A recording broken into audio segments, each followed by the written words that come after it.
and such. And I'm going to go ahead and let you know I'm clinically diagnosing Alexandra with Russell-Silver syndrome based on the fact that she meets too many of the criteria for a clinical diagnosis. And so we were like, oh my gosh, right? Because otherwise you're actually setting your baby back, and it's hard for me to say that, but it is true.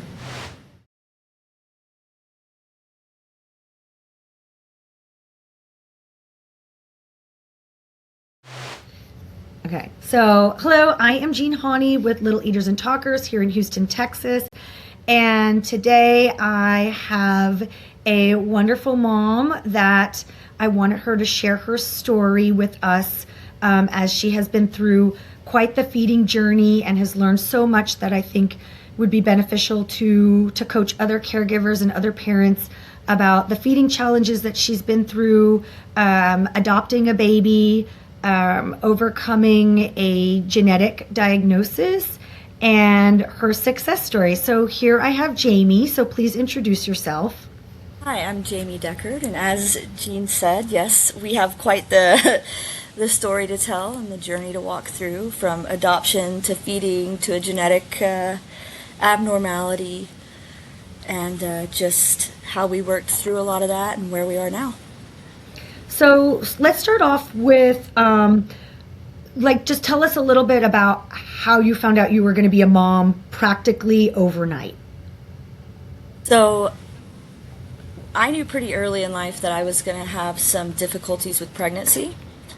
And so when my husband and I got married, we went through the many years of, what do we want to do? Maybe our lives just are we have a lot of family and nieces and nephews, and we're very involved in their lives. And so although we love kids and are very good with them, it was always like, maybe this is just how our journey unfolds. We really enjoy traveling. We really enjoy all these things. And although we would love kids, maybe that's not our story, because this is hard. And so as the years went on, it became more clear that no, we really do want children, and figuring out how to get there with all the different things that are out there nowadays, like IVF or surrogates or adoption. Working through that process also took a couple years. What do we want to do? And eventually my husband and I decided that our path was going to be through adoption, and it was going to be infant adoption through a private agency. And the main reason we chose that was because we didn't want to deal with the heartbreak that can come with an adoption through CPS. And although we're for parental reunification, just didn't feel like that was something that we wanted to do. We really just wanted an infant adoption, and how that looks in the future we weren't sure, but at least we know that although maybe it's more expensive or whatever, that we knew what was going to come of it. So we went through that process, and it was it took about 2 years, and we started getting some birth mother binders. And, of course, you go through that process of saying yes or no, or what are you comfortable with. And eventually we got a binder, and Richard, my husband is Richard, and he calls me and he's like, have you seen your email? And I was like, yes. And he's like, why is this so easy? Why does this feel so much different than the other things that we've looked at? And I said, I don't know, but it certainly is the easiest yes we've seen. So we said yes, and we were kind of on pins and needles for this little boy that was going to be born in 8 weeks in California. And we're just waiting and waiting, and oh my gosh, maybe this is just a no. We've been through this before. And so we're waiting, and we're here at my house having lunch one day, and my caseworker calls us and texts me and is like, are you and Richard together? I was like, actually, by chance, yes, we are today. And she's like, I need to call y'all. I was like, okay. So she calls and tells us that the birth mother had given birth that morning, and that we needed to get on a flight and get up to the baby. By the way, this little boy was a little girl. And so we were like, oh my gosh. And so we booked the next flight, literally about 3 hours later, out of Houston. And on the flight, there was a layover in Phoenix, and we were getting pictures, and that's when we realized, oh my God, the baby's in the NICU. but her APGAR scores were like 9 plus. Like the baby was healthy and doing the things that she was supposed to, just very small. And so that we literally became parents in about 3 hours, and a flight to California and a trip to the NICU for about a month. That's right. While And the during baby your just grew. during your NICU visit, the goal was for her to grow. The And girl was eating and growing, and that was it. Yeah, she was a feeder eating and grower, growing. as they call How it. did she do with her eating and growing? So we so it's interesting because everything else she was fine, right? She was very alert from the moment we saw her. Very alert baby. Very strong. Was giving the nurses heck for being in her incubator, so they would take her out and chart with her in their in their lap because she didn't want to be stuck in there. But the feeding process took a while.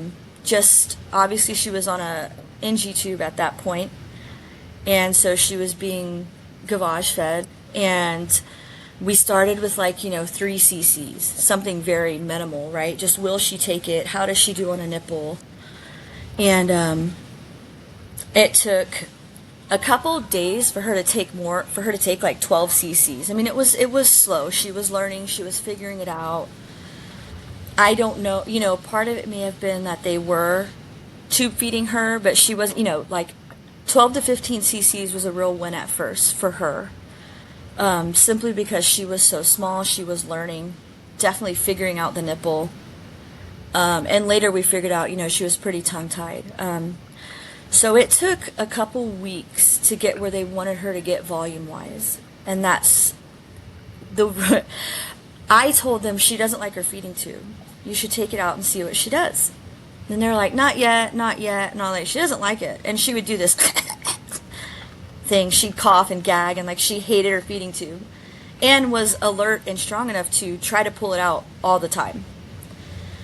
And so a few weeks in, her main nurse, who knew her very well, was like, she pulled it out again. I'm leaving it out. Let's see what she does. And Alexandra took all of her feeds for the next 12 to 24 hours, and we got discharged. But it wasn't until they decided, okay, fine, we'll just see what she does, and the doctor signed off on that because they have to, get the approval, that she finally started being like, okay, I can do this. And that was Alexandra. It's probably not every baby. Well, and that is her personality from the beginning. I talk about that a lot, where we know, babies' personalities really develop early on. And she's definitely one of them. So you got out of the NICU. I know you had to stay in California a little bit to finish up the paperwork.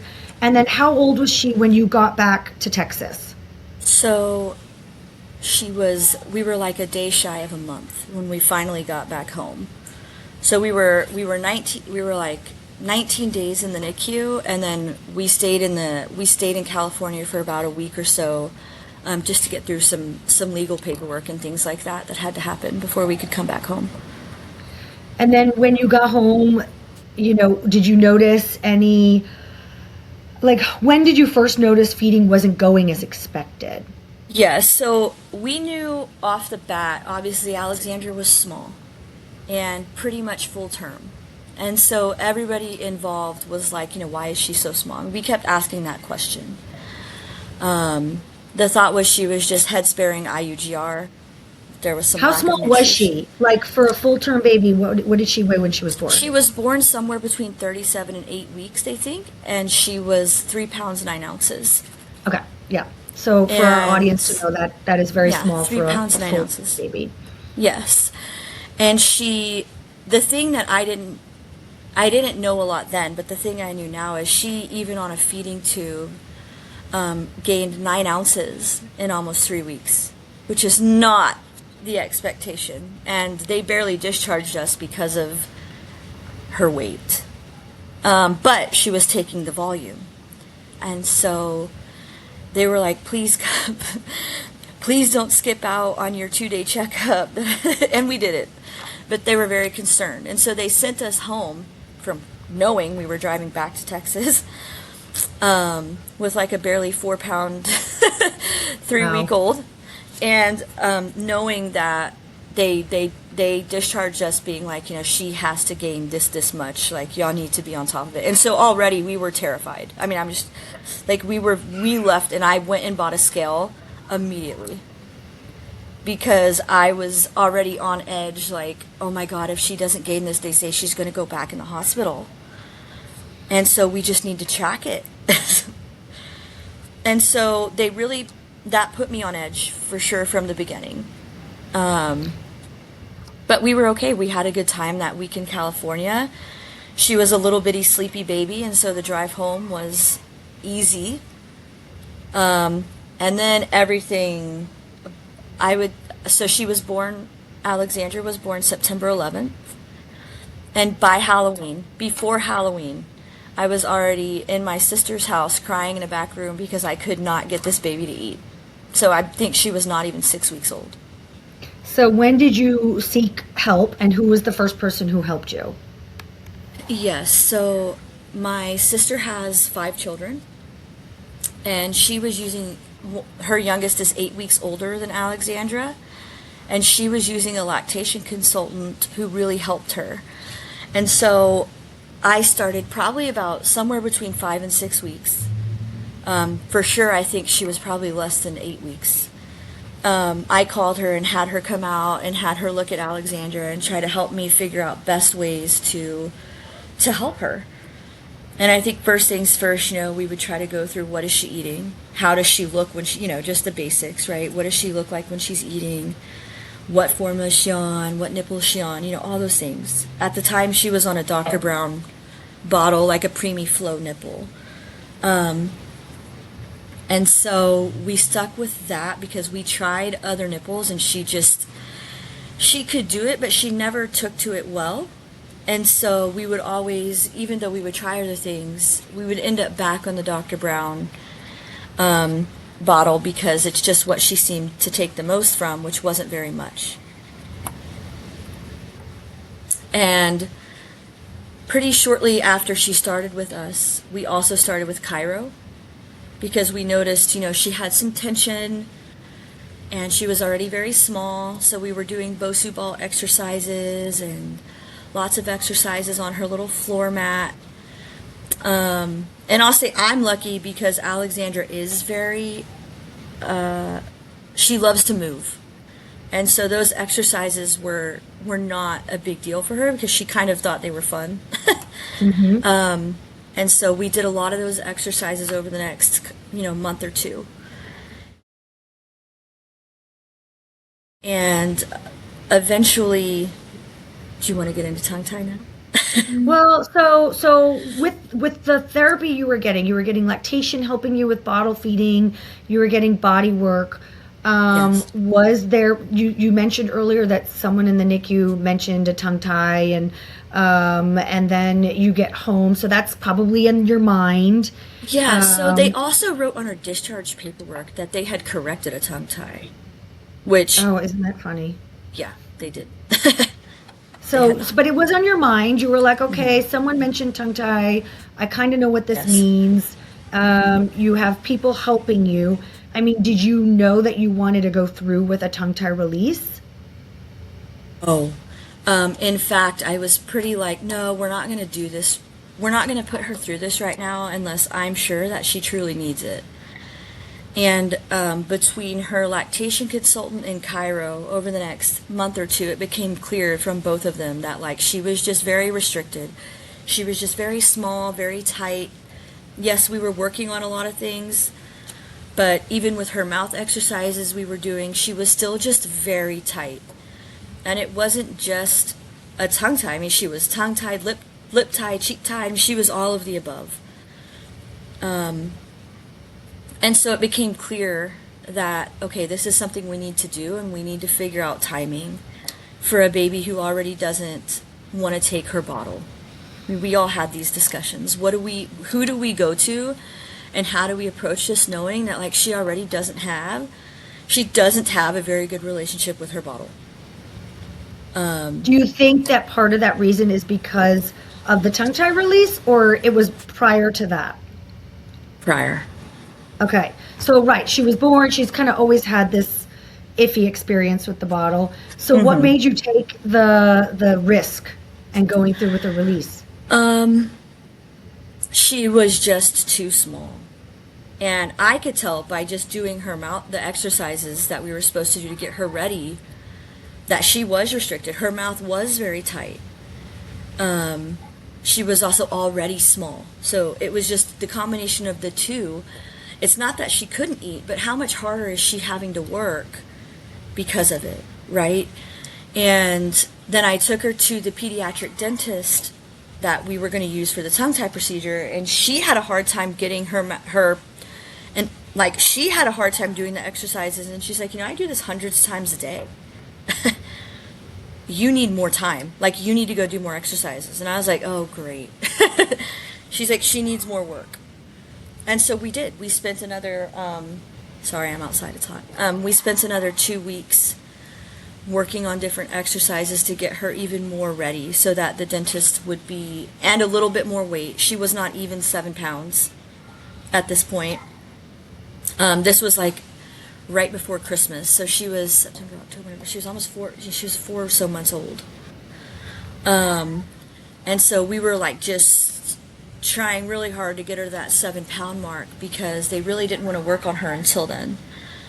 And so that next 2 weeks we worked on exercises with her mouth to get it more less tight, so that after the procedure I would be able to get my hands in her mouth to do her exercises properly.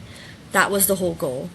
Like, yeah, I as a dentist can do this. I do this all the time, but can you as mom do it? Because it's hard for me. So if it's hard for me, it's definitely going to be hard for you. And so that was the goal. Like, can I get her to a place where I'm able to do it?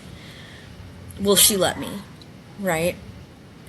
And so that took another 2 weeks, and during those 2 weeks, the morning of that procedure, she had just hit 7 pounds. What? So, okay. That So day, you got the procedure done. How was the recovery on that one? horrific. Horrific. Were you because, scared? I mean, I'm sure you were scared, but what was going through your mind? Yeah, so the procedure itself wasn't that scary for me. It's very fast. But you can tell she was in pain.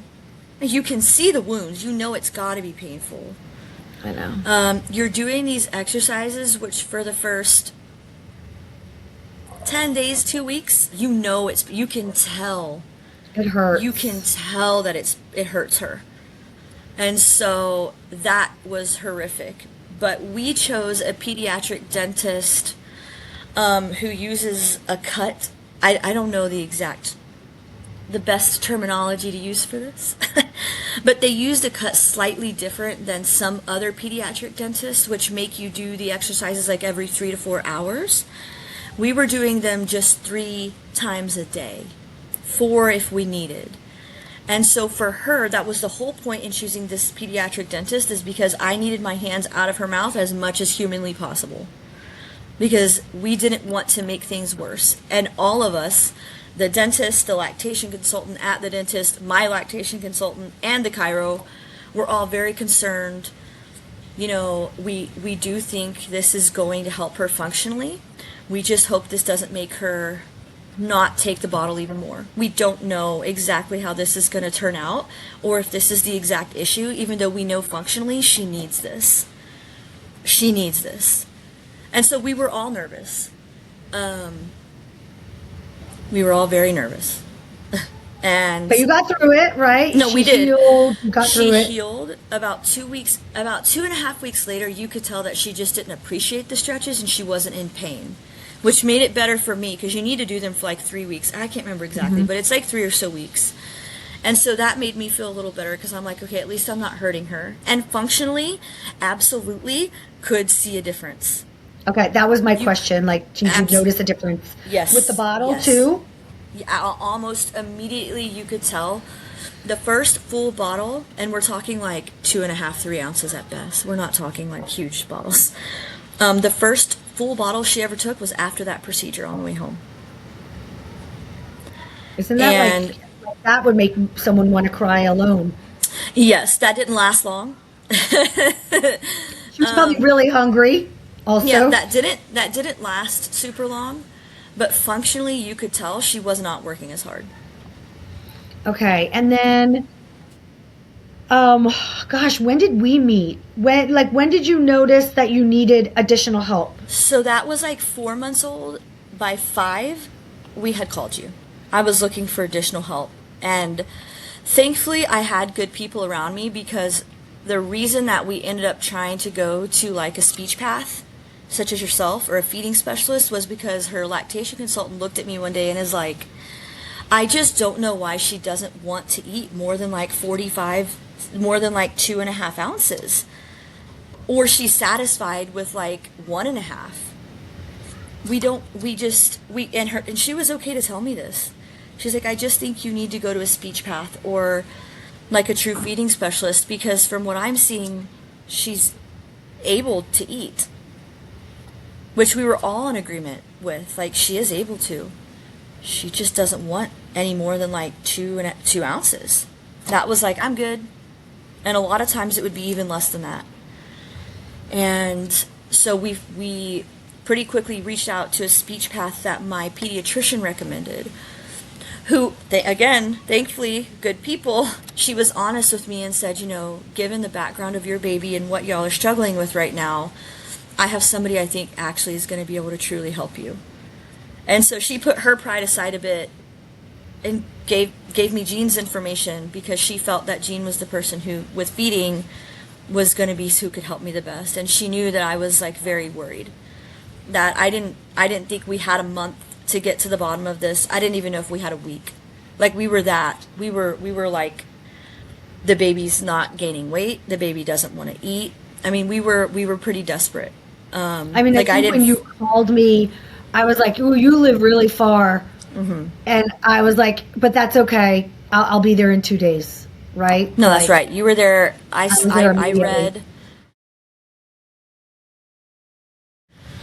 started reading. Jean talked me through some feeding aversion stuff prior to that, and then I was reading Rowena Bennett's feeding aversion book.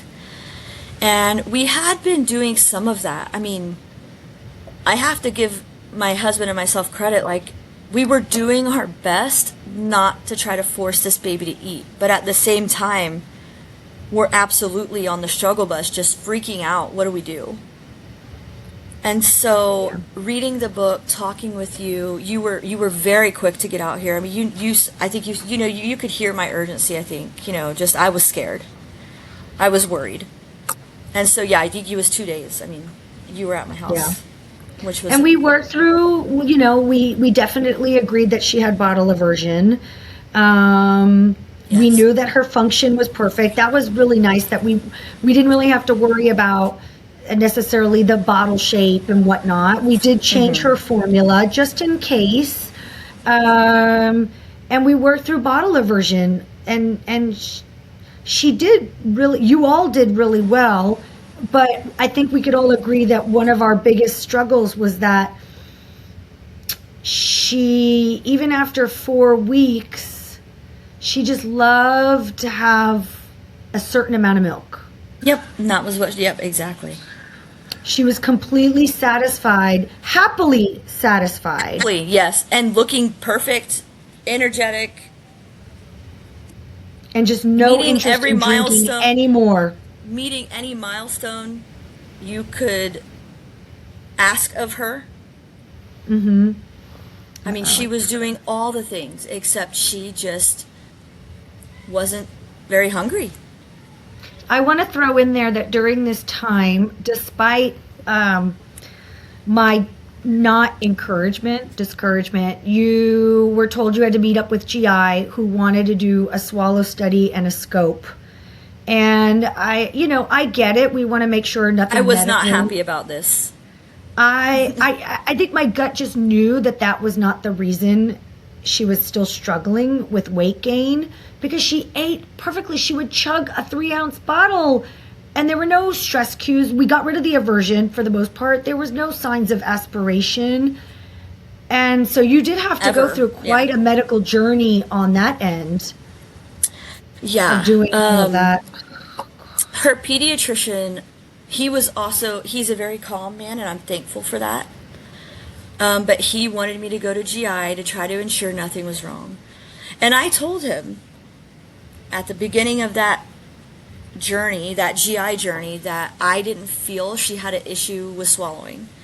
And that also I had had you look at her as a feeding specialist and a swallowing expert, and that you didn't think she did either. So I had that conversation, but I think as her pediatrician, he was trying to do the right thing. I didn't want to do it. He really was like, I just think you should. We need to cross off some boxes. And so I'm like, okay. And so there goes the swallowing study, which was not fun for her at all because the barium was terrible. Yeah. Right. And then the repercussions of that too. But it was days of just not being able to go to the bathroom. No, she couldn't poop. But at the end of the day, everything was ruled out. Gastric emptying was fine. Swallow study was fine. We knew that. Swallow study was great. After that, I don't really think GI really had much to offer. Right? No. He just, no. He had 2 dots on a growth chart and said, the next time I had saw him, I was seeing him like once a month at this point, and he was like, he told me, she gained a little less this month. She gained a little less this month than last month. And so we are lacking calories, and I need you to feed her more frequently. And I was like, you have 2 dots on a chart. For one, you weigh her with clothes and you don't know if her diaper's wet. 2, so honestly, you don't know if she actually gained more this month or last month because you can't tell me how much her diaper or clothes were adding to this weight. But more importantly, I now have a 6.5-month-old, and you're trying to get me to feed her like a newborn. A 6.5-month-old who's definitely behaving like a 6.5-month-old, if not more. I mean, she wants to sleep. She doesn't want me to wake her up. We're already giving her a feed at like 1 a.m. It's not like I'm letting her go 12 hours without eating. And I was like, he basically was like, we're not going to talk about any, because we had dabbled into a little bit of like cereal. And I was like, well, should I just start introducing more purees? Because you and I had talked about it. We were kind of on that path, right? She was getting old enough. She was starting to sit up very well. And he was like, I'm not going to talk about that until we get more calories in her by offering her the bottle more often. And I was like, in my head, right then and there, I said, okay. And immediately thought to myself, never again coming back here, 1. And 2, this baby's not going to do what you're telling. She's not going to do it. And so my gut reaction immediately, mind you, at this point, I had known some about bottle aversion. We were very much going through that program all the time, following all the rules, because I didn't want her to fall back into not wanting the bottle. At least now she would take it, she wasn't freaking out. And she never freaked out. She just, It's not like she was like screaming at me, but she definitely did not want to be around her bottle. And we'd finally gotten a relationship. We're like, okay, I'm hungry. I'll take it. Even if I'm only going to take an ounce or an ounce and a half, I'm going to take my bottle happily. So I was like, you're going to give her aversion again, even worse. You're really going to get her on a feeding tube because she's going to eat even less. And so I followed my gut there. And I thankfully had a pediatrician's appointment. It was already scheduled, like 2 days later. So I was scared about him calling like somebody on me. Meanwhile, like we're doing everything we can, right? So I go to her pediatrician and I looked at him and said, look, he is trying to get me to feed her all the time and she's not going to do it. And I'm not sure what to do, but I'm telling you, I don't feel comfortable going back because I don't think that these are the answers for her.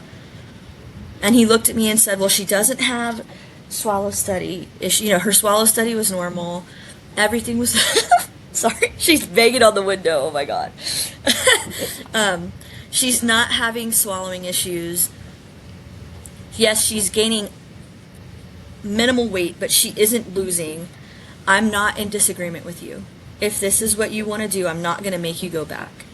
A lot of people don't get that luxury and are scared to death that they're gonna, like, the CPS will get called, or somebody's gonna get called because they didn't follow these specific instructions that they were given. And my gut and her pediatrician saying, okay, you don't have to go back, I actually am not in disagreement with you, gave me that luxury. Jean and I were always on that same page. You and I were always on the same page in regards to that. Like, this isn't what she needs. But her pediatrician, being such a calm guy, also allowed me that comfort, because I'm like, well, if he calls CPS, I'm just going to, I have multiple people knowing that, like, I'm doing the things that I can. And some people don't have that luxury. And so they just say, okay, I'm going to feed the baby all the time. Well, you advocate really well, and you know the medical system a little bit more from your own experience. And so you fought a little bit more, but then we ended up introducing solids. We kind of went that direction. I think my whole thing for Alexandra was like, she doesn't love her bottle. She's pleasing us, but I don't think she's ever going to, like, let's at least make her love food. Like, that is our journey of being a foodie.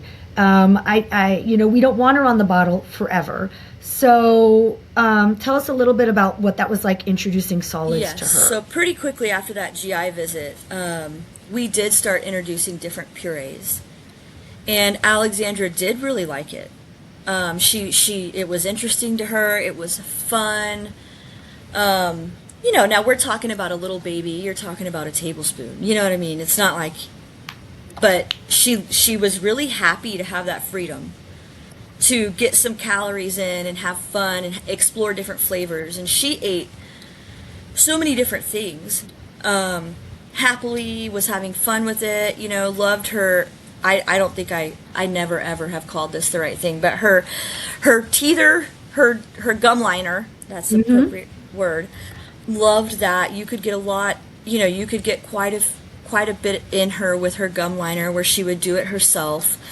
Alexandra's very independent, so she would let us feed her, but she was always going to be happiest feeding it herself with her gum liner until she became more, independent enough functionally, like with fingers and stuff, to eat herself, right? But always the gum liner was going to make her more happy than you sitting there feeding her with a spoon. But she loved food. She loved the things she was eating. She was happy to do it. Did she eat a lot still? Not a lot. But she was happy to eat. And she was working on her skills, her chewing, her swallowing, the textures. I mean, I don't know. Like, do you think you were nervous, though, balancing the bottle and the foods? Yes, because at first I was still doing bottles the exact same way. I just added some purees in. And so for Alexandra, it was like, oh, well, I just had my bottle and you're trying to give me food 30 minutes later, and I'm excited about it, but I'm not going to eat that much because I'm not hungry. But we had to learn to understand her in that way, right? Because a lot of babies won't drop a bottle just yet, But for Alexandra, very much we needed to drop bottles. And it didn't take us very long to go from like feeding her 7 bottles a day to then like 6 and 5.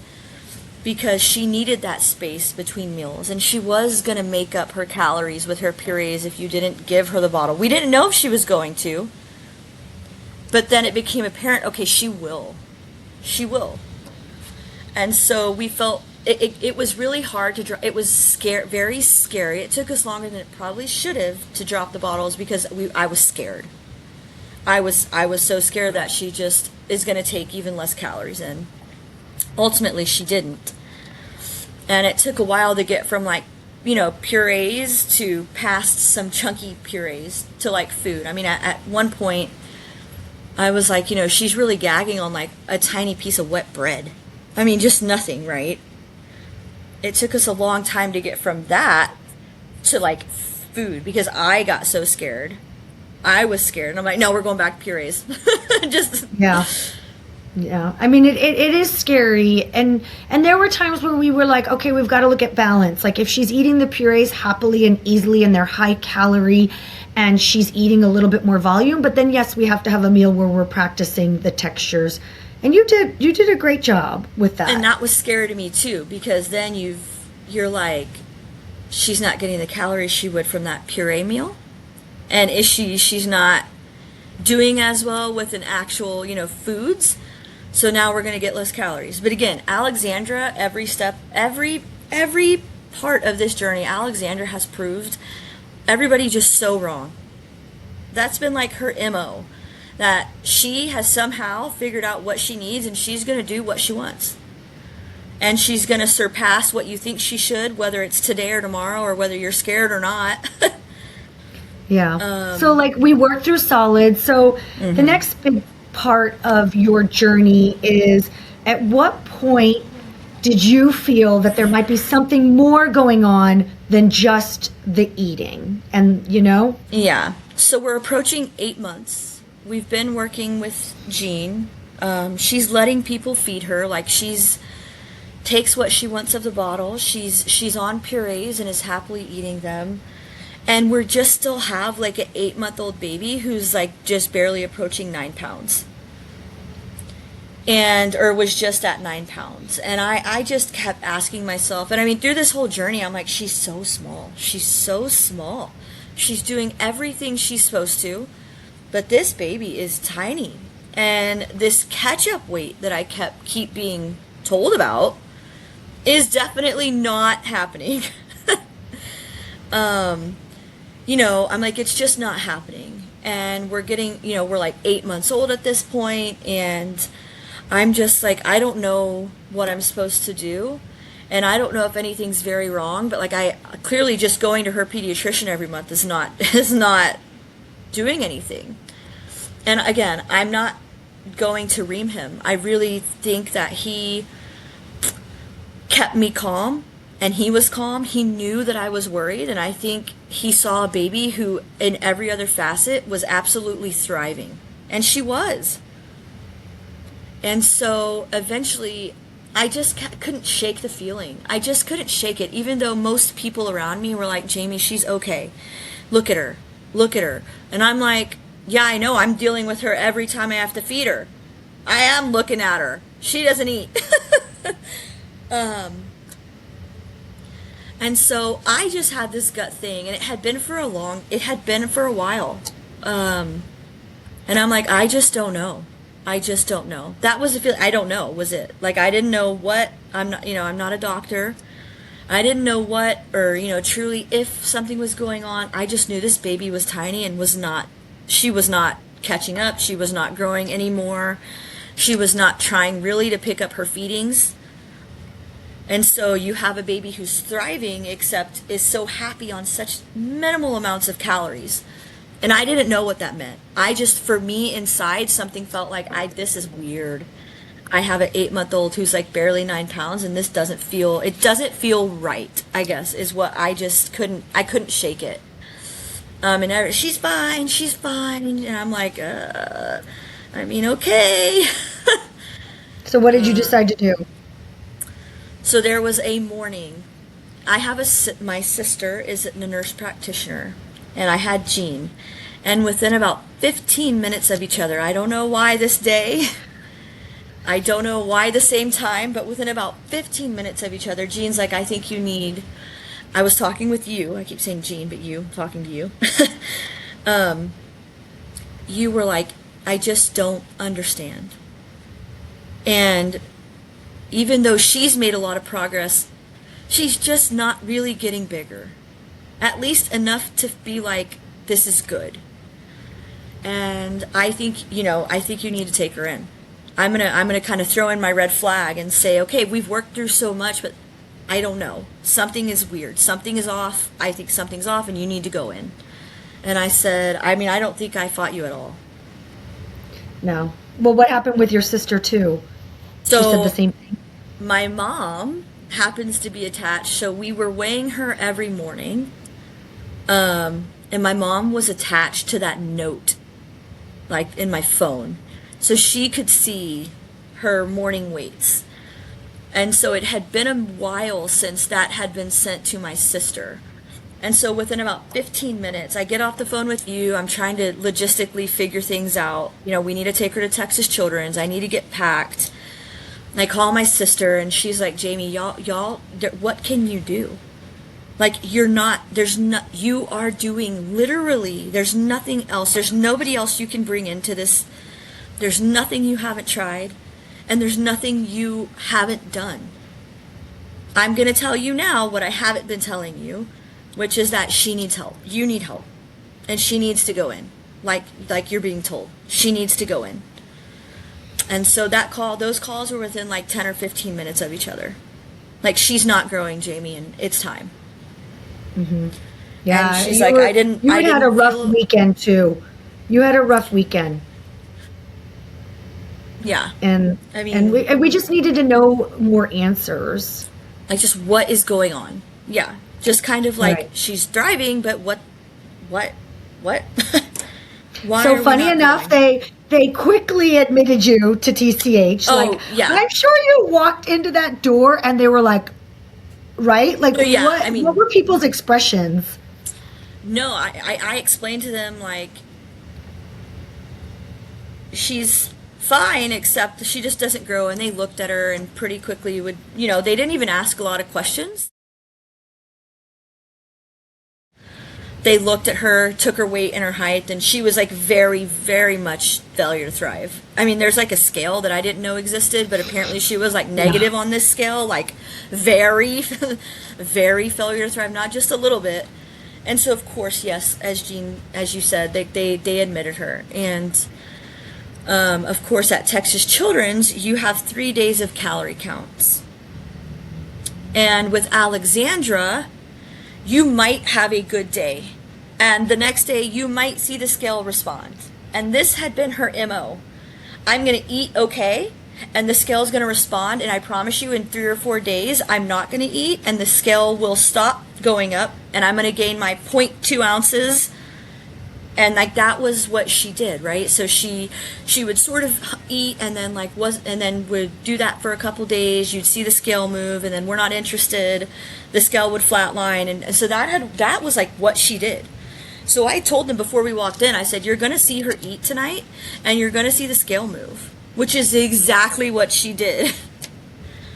But they calorie counted for 3 days, and I really fought, like, hey, I know you need to keep me here for 3+ days, but I need the endocrinology team and genetics in here, like, now. Like, this isn't an eating problem.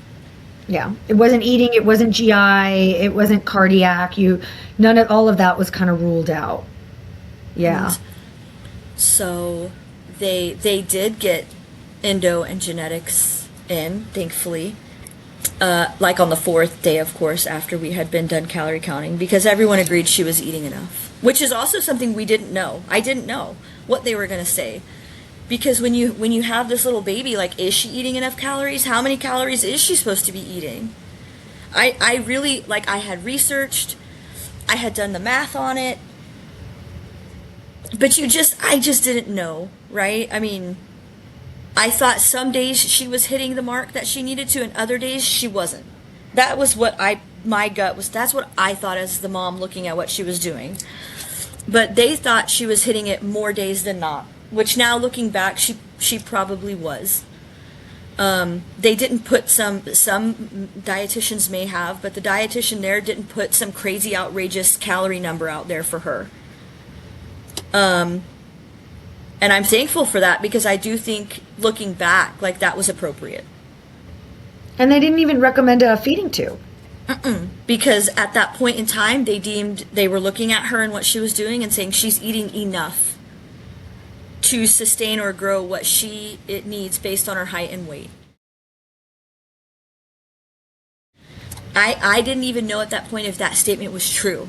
I was like, I think their number's too low, but what do I know? So what happened when genetics came in? So genetics came and spoke with us, and immediately brought up a couple things that could be wrong. You know, he came and pointed out, you know, there are so many different things that can happen genetically with anyone. But when we look at a child, what are they doing or not doing? We then go into 3 or 4 things that we really think are probably the route that we need to look, the things we need to look into. And with her, we're going to look into Russell Silver syndrome. Funny enough, I had already been researching Russell Silver syndrome as we were driving to the hospital. And so when they said that, they were going to do a broad spectrum genetic test to test for things like Turner syndrome, just to make sure you rule out anything else. But that he felt fairly confident that based on what he was seeing, Russell Silver syndrome might be something pretty high up on the list. I saw the next day, so Texas Children's is a teaching hospital, as you know, and so I saw the resident and I saw a student. The next day, one of the lead geneticists comes in and he said, he told me his name, introduced himself, looked at Alexandra and said, I'm such and such, and I'm going to go ahead and let you know I'm clinically diagnosing Alexandra with Russell Silver syndrome based on the fact that she meets too many of the criteria for a clinical diagnosis. And so we were like, oh my gosh, right? Because we had never even, most people have not heard of Russell Silver syndrome. They don't know what it is. I certainly didn't know what it was. But after researching stuff, I'm like, I'm not surprised that he's clinically diagnosing her and telling me this right now, because she does meet too many of the criteria. Some of which were small for gestational age, very, very small babies, continued to be small, feeding issues, some asymmetry in their bodies, meaning one side of their body grows slightly differently than the other, those kinds of things. And so we were seeing all of those things. And so it did not catch us by surprise, because for some reason, my sister had actually sent us the first article, and then you and I had talked some. We had already I had already thought we're not leaving here without some diagnosis. And I think I told you that. I'm not quite sure maybe what we're going to leave with yet, but I think we're leaving with something. And we did. And he was pretty confident. And what made me comfortable with that was, we were going to go through a broad spectrum genetic test, but for Russell Silver, you have to have a test called a methylation study. And what my understanding of what this does is, so her broad genetic test is normal, because Russell Silver syndrome a lot of times is an epigenetic condition. It's not always a genetic abnormality that's going to show up in just a normal broad spectrum genetic test. What an epigenetic condition is the actual genetic pieces of her are normal. This is like chemical receptors on the end of a gene that tell you I'm hungry or to grow. And you can think of it like a light switch, on or off. Most of ours are turned on. Alexandra's are turned off. And so all of a sudden, this 7 months of freaking out about low feeding and low weight and all of these things become apparent that this is why. She's going to be small. And she's not always going to want to eat a lot. She's not always going to be super hungry. And, what we had been doing that worked so well for her was allowing her to get hungry. We were not trying to feed her every hour. Right. Yeah. So now the big thing is you find out her diagnosis, Russell Silver syndrome. What changes after that? So, I think the first thing we did was just kind of dive into what do we need to know to best help her. Just with these babies, with these children, just a lot of feeding issues. And at that time, we had already been doing so much feeding. We had already been through so much feeding therapy, so many feeding things, that food at this point was not necessarily a worry, because and she was eating enough, which made me feel good to hear that, because it's so hard to know. I still, on a lot of days, I'm like, what is she doing? But it's it became clear that she's not always going to be super hungry. And she is going to grow like she grows. And just everything kind of fell into place. I needed to do research on the ways I needed to help her in the future, which a lot of time for Russell Silver syndrome babies, they need growth hormone. In addition to different feeding therapies that we were already trying to do, they're going to need growth hormone therapy. What do they have limb length discrepancies? What does that look like? How will that look in the future? What does that look like for her? And as far as like some kids need limb lengthening as they get older, around 10, 11, 12. Like we need to start the process of tracking those kinds of things because she does have some asymmetry, which is one of the things I brought up to her doctor at like 4 months old, which was like, hey, I'm seeing one of her legs is slightly shorter. I think she's I also hear it click. And so we went to an ortho because I remember that. I thought she had hip that. dysplasia. Uh-huh. And he should have had all kinds of red flags going off in his brain. I didn't know what any of this meant. I think of some of the asymmetry. She's got that cute little smile.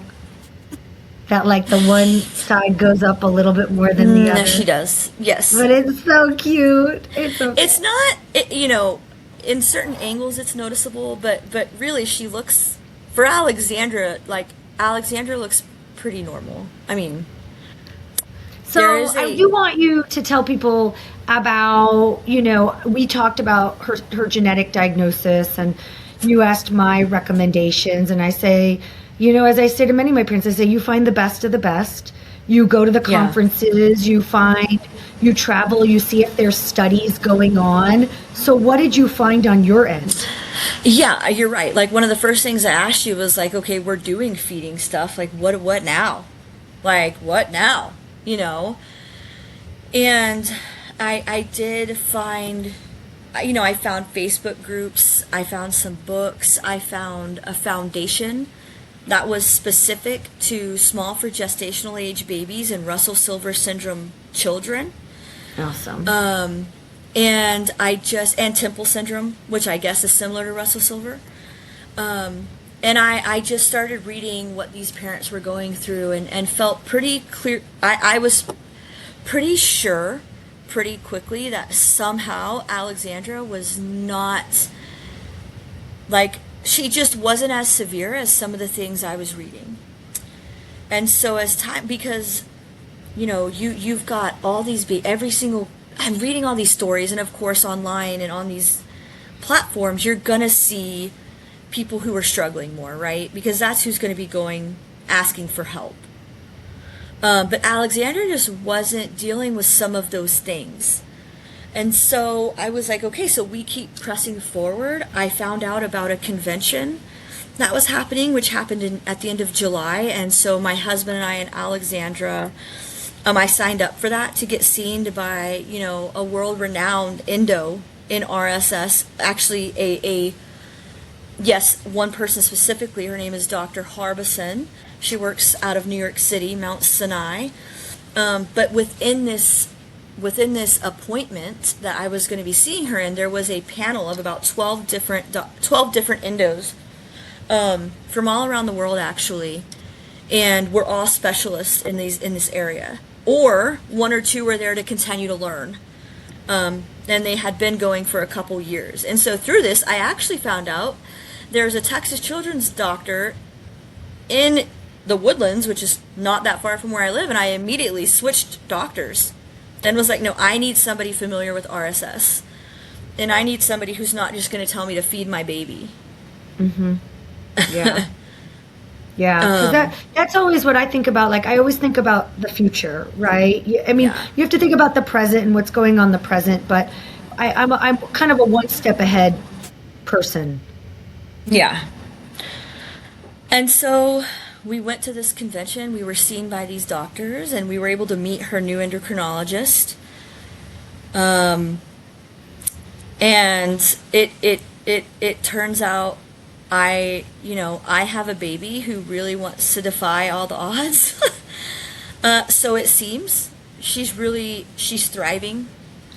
They really assured me that from a BMI perspective, she looks great because one of the things that people don't understand about these small for gestational age babies in general, they should not just be these big old babies.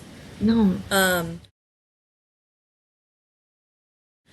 Because because of their in utero experience, it changes their kind of makeup forever.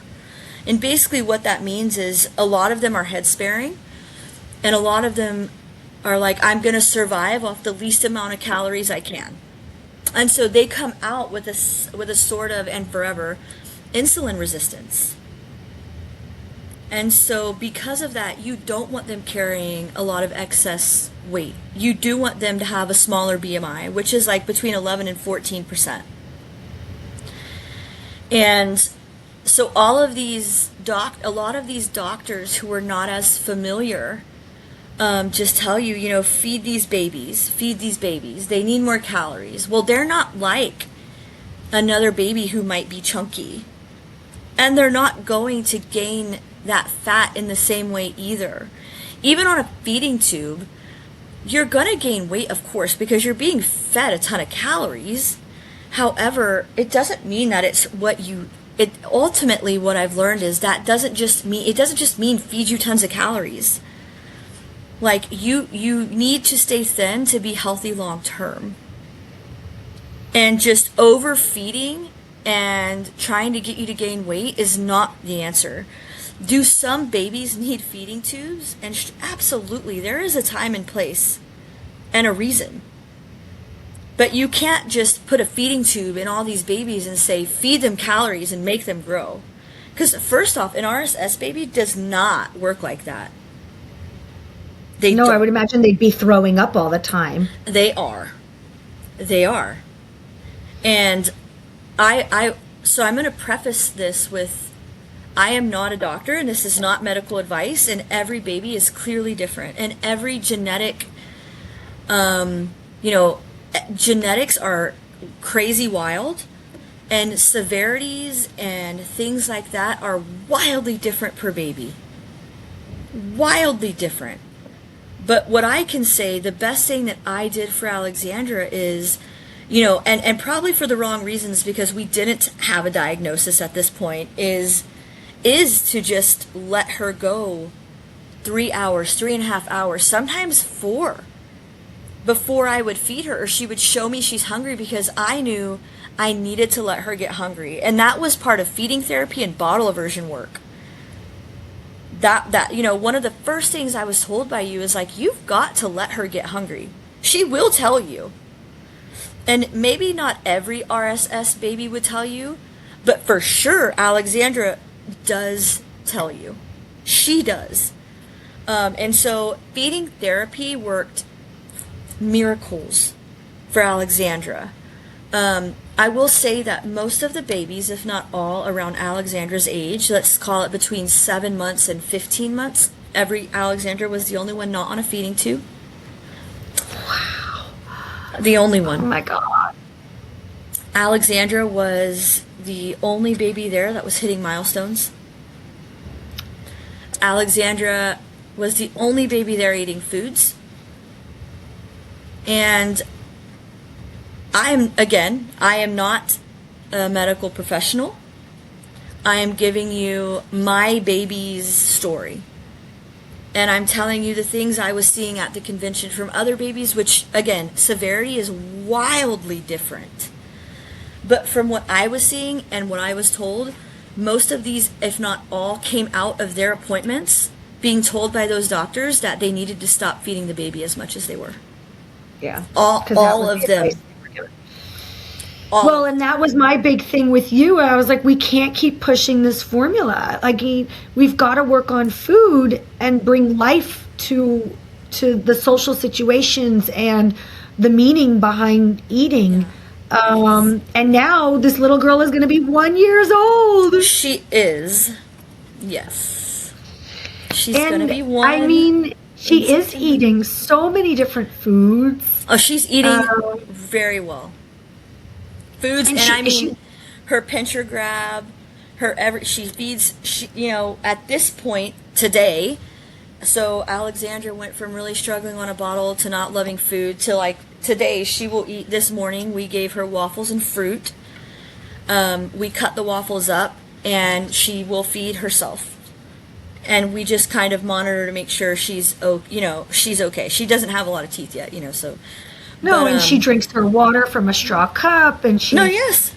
She's doing all the things. She really likes all different foods. I mean, for a not even 1-year-old, chicken tikka masala is her favorite food, which is like crazy.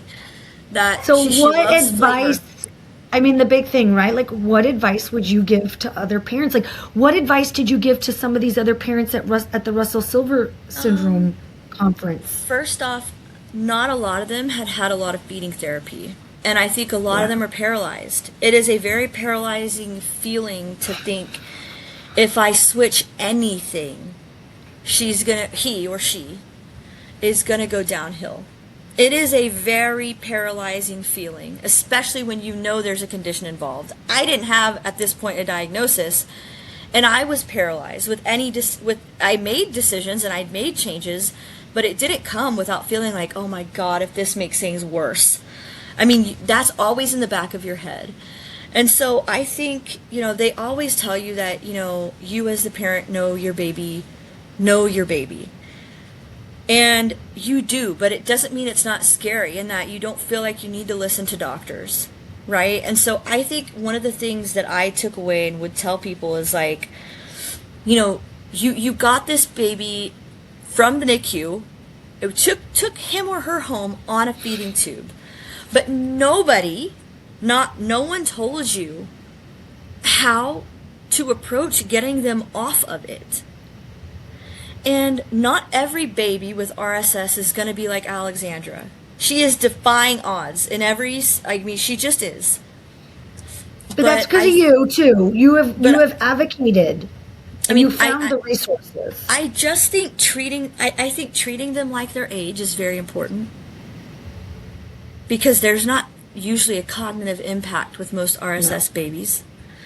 So I think expectations being the same as your other babies as far as what they're doing, minus eating. Let's take away eating for a second. Like, those expectations should be similar, and working with your baby to try to meet those expectations, because sometimes there's low muscle tone, is important. I think, for me, I'm kind of let's get you to where you need to be the best way we can, and not give you excuses to not be where you should. That's me. And that's based on my own life experiences, but that's my personality, that's my MO. I'm like, we're not going to allow this to define who you become and how you get there. We're going to let this be a piece of you. And I hope as she ages, she does the same, because it's a part of you. It's something that we are going to walk down a path to get her where she needs to be with growth hormone and things. But like you ultimately, as she gets older and is an adult, she's going to have to make decisions for herself and decide, I'm going to press forward and be who I need to be in spite of everything else. These are the things I dealt with, but we push forward and we move forward and we do the best we can. And so I think what I would tell a lot of the parents is, like, I think feeding therapy is super important with these babies, and coming up with a plan of like, okay, what's this one next step? Even if it's, I'm going to offer them a bottle 3 times today, and then I may have to give them some through the feeding tube, but let's gently and easily see if they can take a little, because they just hate the bottle because they've been fed not by the bottle for so long and they're so full. And every single one of them told me their babies were throwing up. And I'm like, my baby only threw up in the NICU. Literally.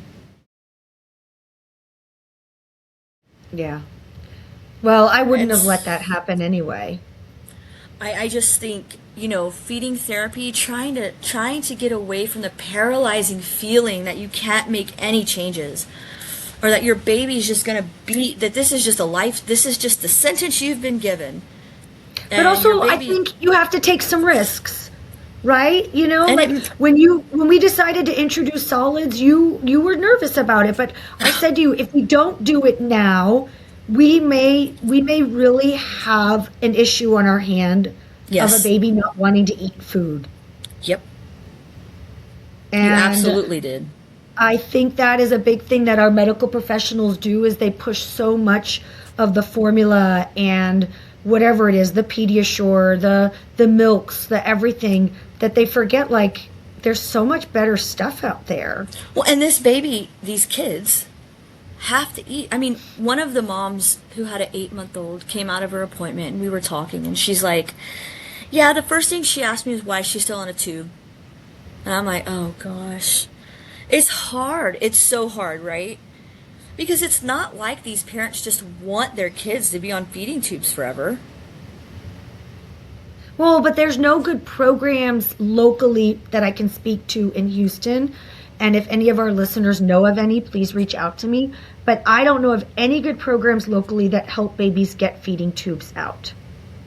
Like it doesn't exist. Sometimes you go to Dallas, sometimes you go to Colorado, sometimes like you literally have to leave the city, which is so hard for a parent, especially with multiple kids and jobs and lives, to be able to do that. Yeah, but not only to mention that you're so scared. You're so scared. You know, And these babies do need some close monitoring. Right? But thankfully you were capable to do that. You knew when to push and when to hold off. They need whatnot. close monitoring of their sugars. They do. But at the same time, and I'm not saying, again, I am not a medical expert. This is my experience. But sometimes it's important, I think, especially if your baby is seemingly not super severe, I think sometimes it is important to see what your baby can show you. I know this now. We all know this now looking back at the past almost 11 months with her, that she has always shown us. We just didn't know. That somehow, some way, Alexandra has had her own way of showing us that she and her body are able, like, that she knows her body best. We didn't know it then, right? And we had to go through a really long journey to get here, and some days it's scarier than others. But sometimes you have to see what can your baby do. And if it's not enough, and if they're truly struggling, absolutely, you've got to resort to other things. But sometimes they just might surprise you.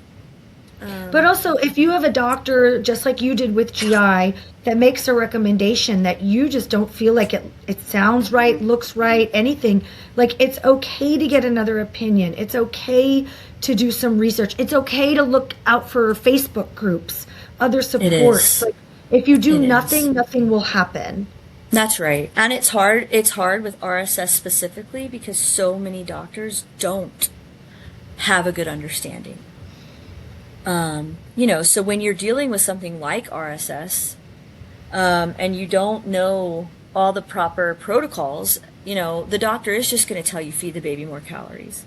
And then you're going to go to a convention and you're going to tell me, I'm listening to the story and you're telling me my baby's throwing up all the time. She's on reflux meds. And I'm like, maybe the baby needs reflux meds. I don't know. I'm not that baby's mom, or dad. I'm not feeding them. However, I will tell you, when we started throwing everything at the wall with her and switched her formula to Kindamil, I shortly after got her off reflux meds, and she has never went back. My Alexandra never cried from like arching or looked in pain. She never has been a baby who threw up. And I'm like, why are we just giving her reflux meds because she doesn't eat enough? I mean, what, and I've just all along been like, we're not just going to do this because. I'll try it for a minute to see if it makes a difference, but I think we could. Well, and that's what we did. And I encouraged you because we needed to rule out, like, is this reflux related? The medicine didn't do anything, so you took her right off and we kept on moving forward. That's the point, is that we did. But there are babies that sometimes they get on a reflux meds and it's like magic. Absolutely. Some babies. And you're like, okay, that's amazing. Yeah. So, sometimes you have to try things, right? Just like we're saying, you have to take a risk, you got to try things. But if it doesn't work, then you kind of have to go back and say, is there something else that I need to do? Right. And I mean, again, although very scary, sometimes what will the baby show you? If you don't feed her let's say your baby's in G-tube fed and only on formula, even at 8 months old, or 13 months old, or 15 months old, or 2 years old. Okay, so if you go 4 hours and you don't feed that baby and you give her a bottle and you let him or her, I keep saying her because I have a daughter, but you let him or her take what they want and then you allow them another 2 or 3 hours, just see. I'm not saying go 3 weeks. I'm saying give it a day. See what the baby's trying to tell you. But this is where I do feel like the feeding therapist has a huge play in this, because there are babies that go months without ever eating by mouth. And so once you make them hungry, they just don't know how to take a bottle anymore. They don't know how to eat food. They are so aversive. And, a good feeding therapist will know the right way to gradually work on the skills so that you can work on the hunger. Well, I will say, one of the parents with about an 8-month-old saw Alexandra eating. And of course it looks good. And that's where you want your baby. But it's like, we didn't get here. This has been many months. I mean, we didn't get here overnight. And the next thing I saw is like they brought some purees to a dinner. And I'm like, but your 8-month-old isn't even drinking out of a bottle. And you think you're going to do purees? Alexandra was... Maybe, and it's okay to try. But I'm just saying, don't be surprised if they don't do super well because they've not engaged those muscles in so long. The thing about Alexandra and purees is Alexandra was always taking a bottle. It just wasn't a lot. So those muscles were engaged. Her core was very strong. She was doing the things that told me she can, and she can do a puree. We didn't just give her purees. There was a thought process. You know what I mean? Like, she seems ready. And so you don't want to rush into things either, right? Like you were saying, it's a gentle progression, right? It's not just my baby's going to eat tomorrow. No, they're not. And if I get a baby with a feeding tube who's 6 months old, who's never taken a bottle, there's a chance, it's likely I'm never going to reintroduce that bottle. I'm going to move on because they're going to be one before you know it. And you don't normally have a 1-year-old drinking from a bottle. No. And so I'm all about like, what is the next step?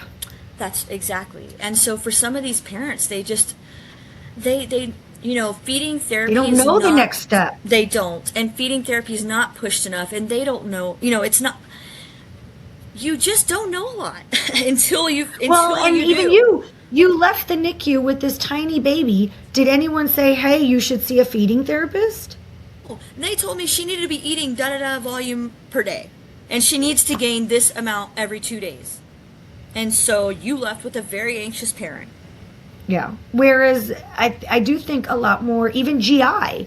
I mean, you probably told GI that you were seeing me, but I don't think GI was recommending feeding therapy necessarily.